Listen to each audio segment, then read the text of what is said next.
Xbox reportedly knew they were going to close or sell off Hellblade studio Ninja Theory before debuting their latest game, Senua, at the Xbox Game Showcase last week. Welcome to Inside Games Daily, the only gaming news show brave enough to be impressed at this level of villainy. Yeah, why would they dangle a tantalizing video game in front of us just to know that they're never going to make it? That doesn't seem right. But theoretically, from a certain point of view, they were doing Ninja Theory a favor by doing this. And the reason is pretty out there, but it almost makes sense. Ugh.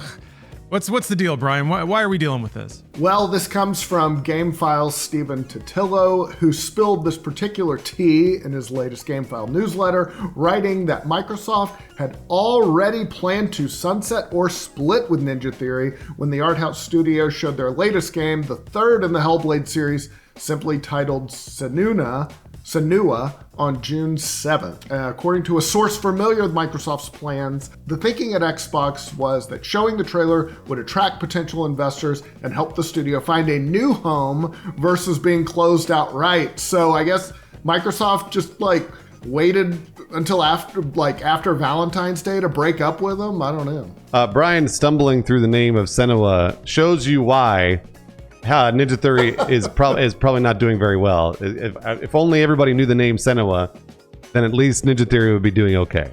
Speak English. Hellblade is the video gamiest title you could ever call a video game. That's right. And for some reason, they didn't call it Hellblade 3, which might be an even more video gamey title. I want to play Hellblade 3. That sounds awesome. But despite our misgivings on the title and in some cases our inability to pronounce it, that's a hell of an arrangement, huh? Gosh, I don't know that we've ever heard of that before.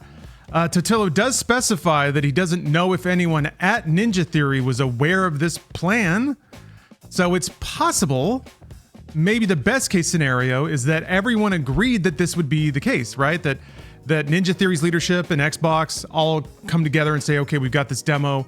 We will give you a placement in our showcase to try to attract a buyer.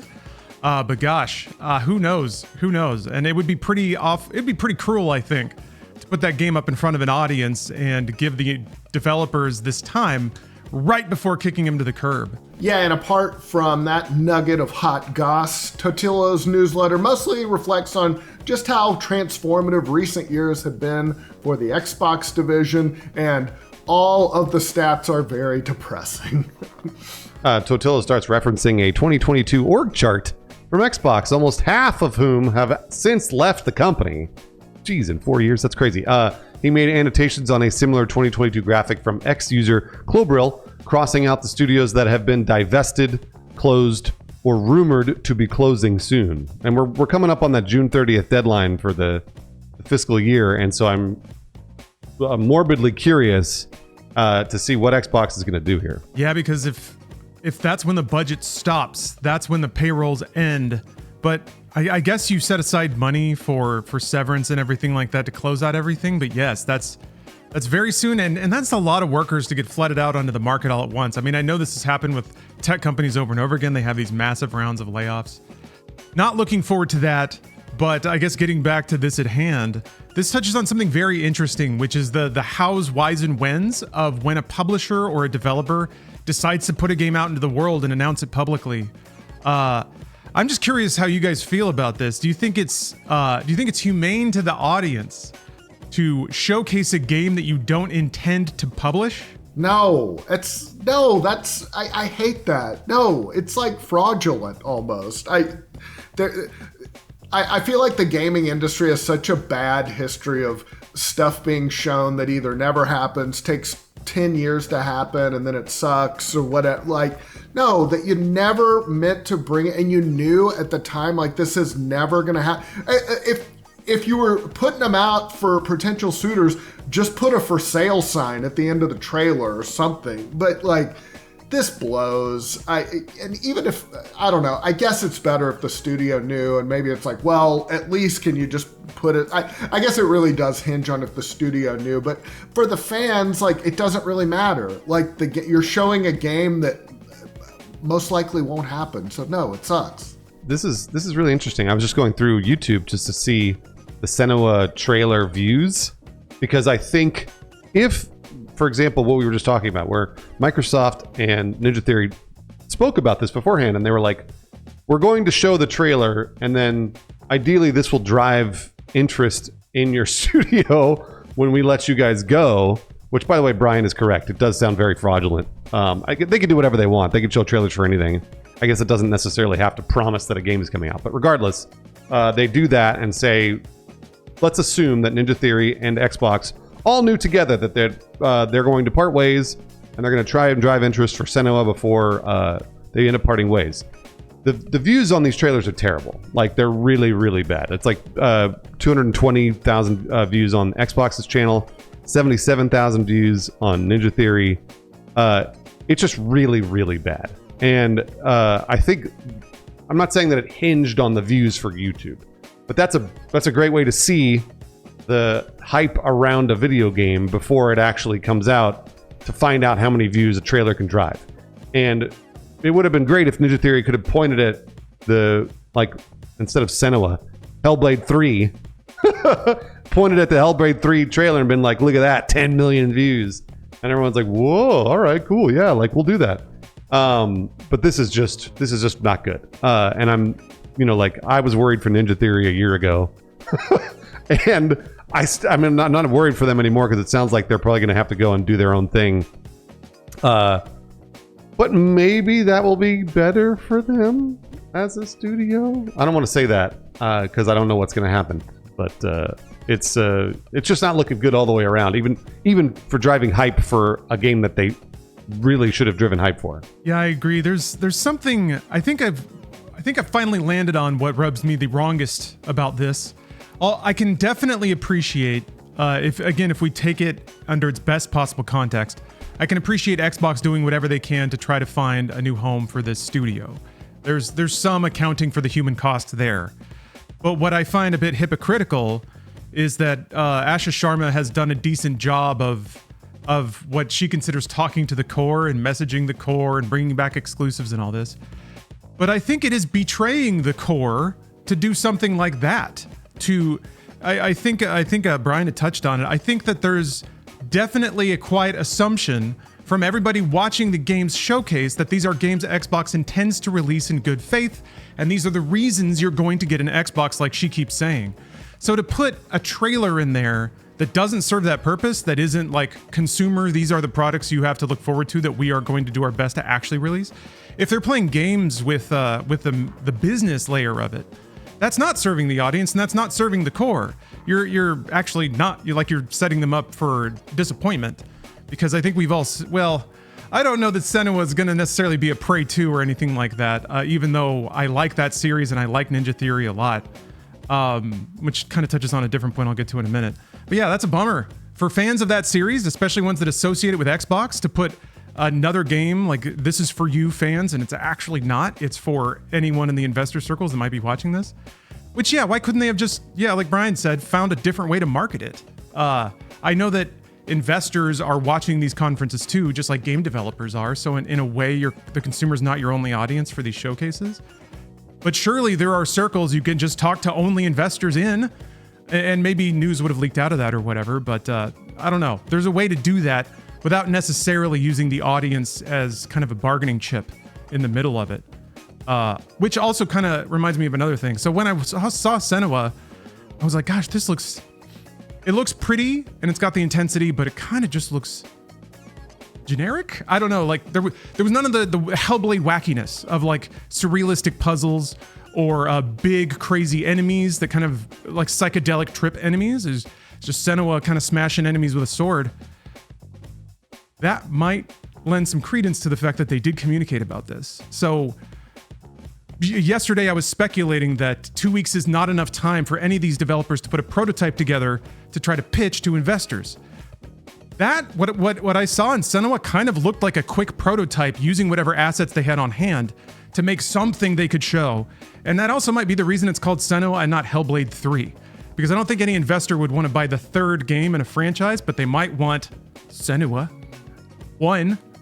Like, if they're selling the franchise and they're selling the brand, rebooting it as Senua and a game that looks a little more mass market in that you're just kind of walloping a bunch of demons with a sword instead of a big crazy art house experiment of what mental illness might have looked like in the 1200s or something like that.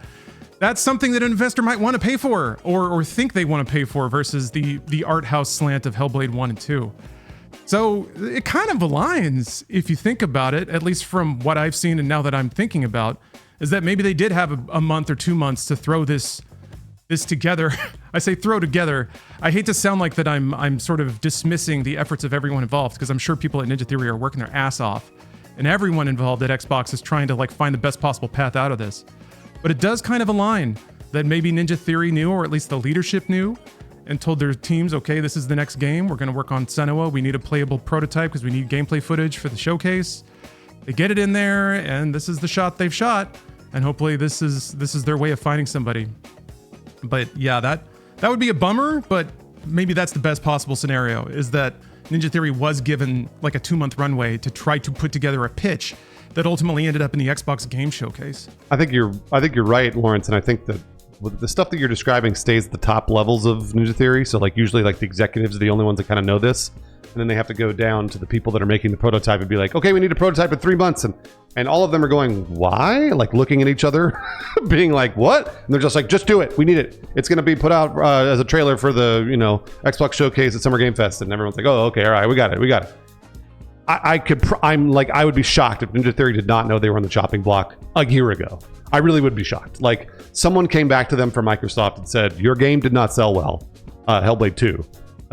We really need to come up with something fast to release and to drive up sales again from Ninja Theory. We have to.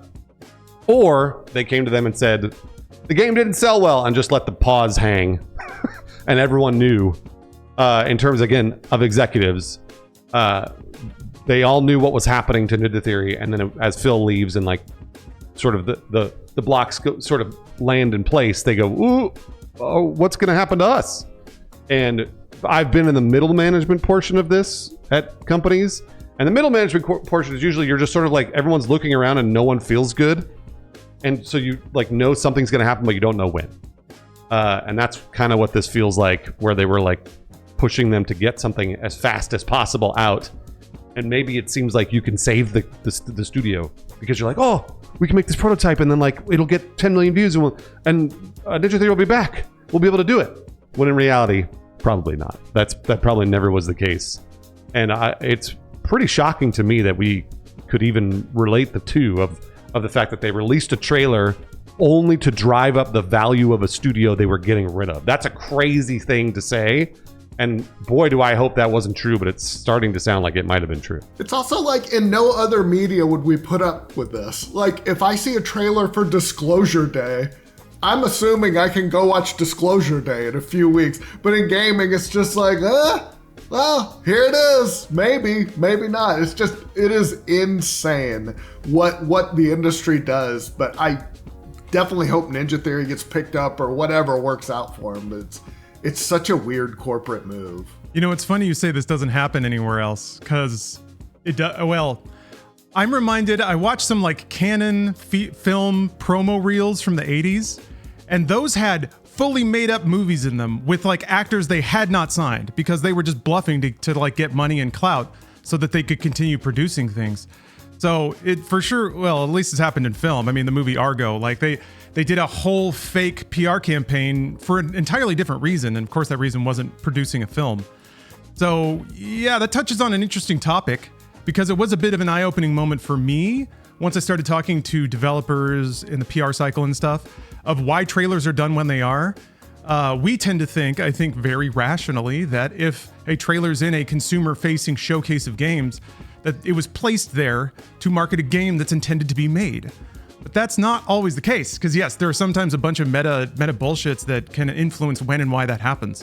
One that's really interesting that kind of blew my mind is job hiring. Sometimes when a game is announced really, really early, they'll put a trailer into a showcase or at the Game Awards because game developers watch these too because they kind of like games like we do. So they're not so different, it turns out. But yeah, you can either advertise that you're working on the next game in a franchise that's very beloved. I know that BioWare did that to try to bring hires into to Dragon Age. Oh, and it can also attract employees that are excited to get in on the ground floor of a new franchise, a resume builder, something like that. So there's reasons that games are announced in the way they are well before, like 5 years before they're planned to ship. There's also another one that I've become aware of, and that's inter-office politics and clout. If you have a studio that has multiple projects, sometimes a project will push for it to get announced well before it should probably be announced, just for the sake of maintaining clout and momentum and influence inside of office politics. But that can also relate to resources. So if you have a bunch of fans clamoring for your game, even though it may be further away, if you get enough people pushing for it and you get everyone excited about it, it gets easier to argue for stuff. So that kind of leads to this mentality that if you push the envelope a little bit, fib a little bit, get more people on your side, more momentum, then you can retain access to resources you might need for your team if it's seen as competing with other teams. I'm going to drop a little hot goss here, not sourcing anything, but I'm pretty sure that's why Overwatch 2 was announced when it was and why it was. It was announced because they didn't want Diablo 4 taking all the momentum away from Overwatch inside of Blizzard Entertainment. That's also why they made a lot of promises that maybe there was no intention of, or there was maybe not a concrete plan of actually following through on them. And I think now that we've seen the outcome, I feel a lot more comfortable saying that because it kind of correlates with what we've seen. There's also developers that just kind of like being celebrated. They get kind of tired of spending years in their office working on a thing and not telling anyone about it. So developers that have in the past kind of been at the center of attention get tired of being forgotten about. So then they announce Elder Scrolls 6 so that everyone gets really excited for a little while.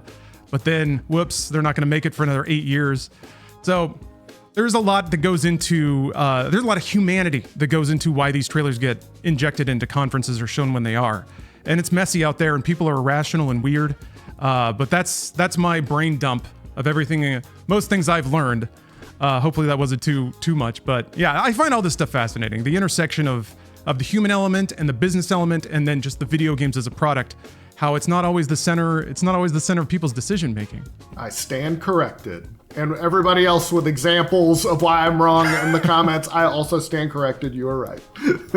You know what, Brian? It's funny. I was going to support you. I was going to say, generally speaking, in terms of mass media, you're right. They don't show movie trailers for huge movies that they're never going to release. Sometimes, like Marvel might put a scene or like a character into a trailer that will not be in the movie. That's just to throw people off of a story. But generally speaking, movies or television, like if you see a trailer, it's because the thing is getting made and they are already signed a contract. And what Lawrence, it's great. Lawrence's example actually, I think, owns up to that. It makes sense because back in the 80s, let's say the film industry was maybe a little younger.